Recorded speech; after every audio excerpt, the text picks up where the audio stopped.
As time passes by, there's one most important lesson I've learned in life.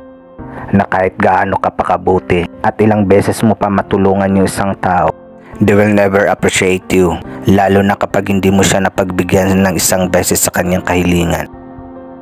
Lahat ng magagandang nagawa mo, burado ang lahat ng yun sa isang iglap lang.